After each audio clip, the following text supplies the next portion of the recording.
You guys don't need to worry about me getting revenge from Diddy. I've got 3 moves that make sure he'll never be able to come after me or my family. First, I personally reached out to the victims' legal teams. The real reason he's not getting out is those buried cases behind the scenes. I provided legal funding for 7 victims who had been silent for years and brought in the top criminal attorneys in the country. Second, I bought up every potential post-release business deal he had lined up. I planned this 2 years in advance, so by the time he got sentenced and still had hope of getting out, every partner had already cut ties with him. Third, I don't just have evidence, I've got backups. This is an entire minefield that's been buried for 20 years. I uncovered every secret from the last 30 years. With testimonies from the victims, we interviewed over a dozen people he tricked, threatened, or violated. You think that's harsh? No, he destroyed other people's lives for decades. I'm just making sure he spends a few extra years in prison for it. I'm not afraid of his people, not afraid of his threats. I know he's still in there fantasizing about a comeback,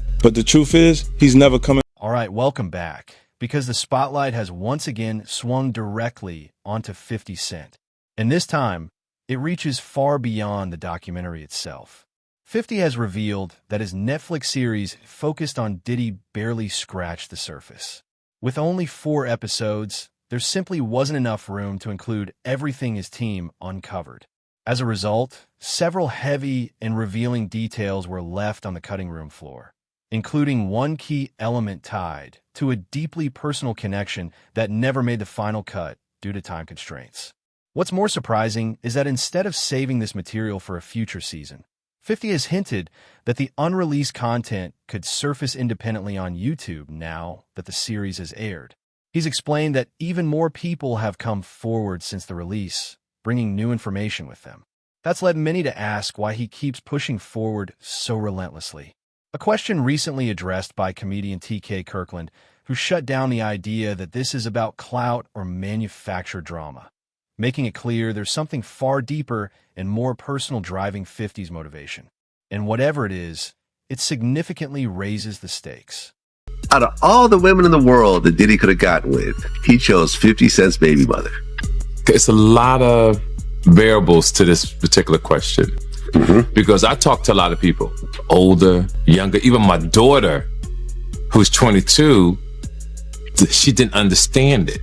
So people give their opinion based on what they've experienced and their environment, people they've been around. So to the people that understand boundaries and respect, I always tell men you should never date another man's girl if you're not aware of it. If you know it. That helps explain why this story keeps escalating. TK made it unmistakably clear that crossing certain lines represents a deep level of disrespect. He stressed that throughout his life, he's deliberately avoided any involvement with someone who was previously connected to a close associate, calling it an unspoken rule you simply don't break. And that's what makes this situation raise even more eyebrows. Diddy, by all accounts, had endless options given his influence, resources, and global reach. From TK's perspective, this wasn't random or careless. It was calculated. And when you view it through the lens of the long-standing tension between Diddy and 50 Cent, it becomes difficult to see it as anything other than intentional. That interpretation adds heavier implications to an already layered and intensifying situation, even as 50 Cent's documentary continues to dominate the conversation and rack up widespread attention and praise. He went after the baby mother of one of his rivals. Exactly. Someone who had been taking shots at him for years. Absolutely. On purpose. And he went after her knowing that they had beef. Right. And slutted her out. Just slutted her out. Having a whole basketball team run a train on her. Totally and did. I just totally the whole agree. thing, right? Totally agree. Right. But his reputation from when he worked at Uptown, I'll be sure's girlfriend. Oh, Kim Porter. Kim Porter. Right. That's his reputation. I'll be sure his baby mother. Baby mama. Yeah. Then Eric Serm, his friend, the one that she had his baby, Mia. So he's had a reputation of going after people. Tupac's ex-girlfriend. He got a baby with her too. Exactly. Yeah. So my point that I'm making to the men listening, well, if you don't understand this, then you're just poorly educated and don't really have common sense. It's a no. There's no way I would go after Vlad's ex-girlfriend. Right. I'm so loyal that if I met a woman and she said, "Oh yeah, I used to date Vlad," I can't f with you, man. Right. I won't even put my, excuse my language, because that's how I move. Other people don't move like that, but you see me in Paris, you see me all over the world. Why would the f I want to do that to mess up Because not everyone sees this as a clean victory. Gene Deal has entered the conversation with pointed criticism, arguing that parts of the project weren't as original as they appeared. He suggested that certain ideas closely resembled material he had previously shared, without proper acknowledgement. According to Gene, those moments weren't the result of fresh investigation, but recycled concepts, raising questions about credit and creative integrity. That criticism sparked a new wave of controversy, briefly pulling attention away from the documentary's momentum and placing a sharper spotlight on how the story was actually constructed behind the scenes. Gene also weighed in on the growing buzz that 50 Cent might release even more unreleased material online in the future. And from his perspective, if additional content does surface, stopping it may be out of anyone's control, because once these stories start moving, they tend to take on a life of their own.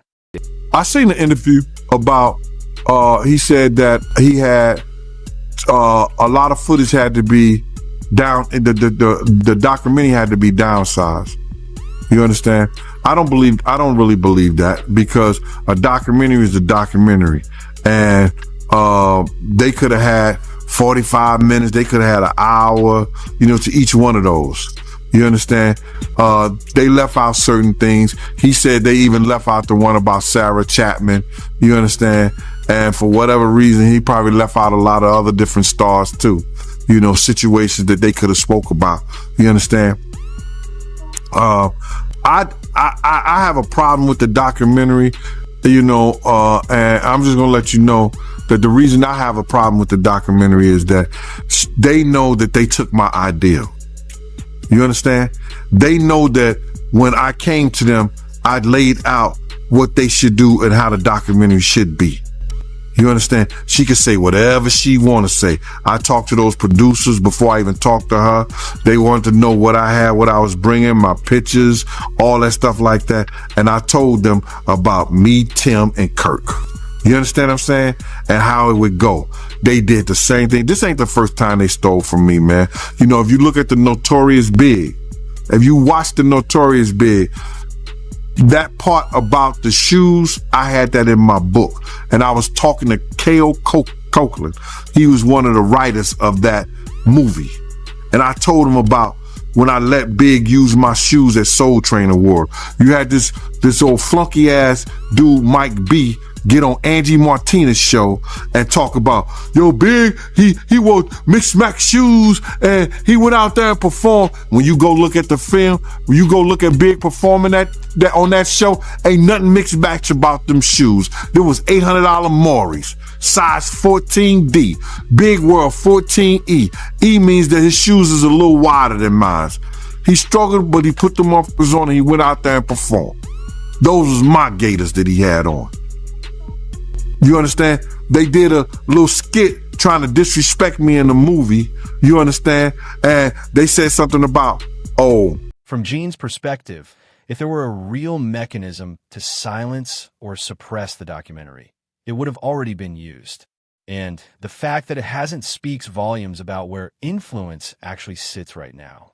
He argues that the project's continued availability sends a clear message and raises serious questions about how much control Diddy truly still has, and how much of that power may have already slipped away. Gene emphasizes that if 50 Cent decides to release another documentary on YouTube or anywhere else, stopping it likely wouldn't be possible. In his view, if it could have been shut down, it would have happened by now. He points out that Puff has long-standing industry relationships, including connections at Netflix and ties to major figures like those associated with Flavor Unit and Queen Latifah. Yet even with all that reach, the content remains untouched. And that, he says, tells its own story. Documentary, and if 50 do another one, And I heard he's gonna put it on YouTube or do whatever he's gonna do. Puff ain't gonna have nothing to do with that. Puff ain't gonna have nothing to do to try to stop that because he can't. Because if he could stop it, it would have been stopped. You know why he can't stop it? Because Puff know people right there at Netflix. Don't think he don't. And I don't know if this guy still worked for them, but he was part of the flavor unit, Shakim. He was part of the flavor unit. He was good friends. He was cool with Puff and them. Flavor unit and them, Queen Latifah and them, they was cool with Puff. If Puff would have sent the cease and desist over there and they could do it and he had the power and they wasn't right, they would have been done it. You see, it's still rolling, right? It's still going on, right? He ain't got that power no more. You understand? Now, could he sue them because they use his likeness or use something and stuff like that? I don't know. I'm not that versed in they using him. You understand? If they can steal your whole damn idea, your whole damn ideal, why can't they steal your whole damn intellectual property?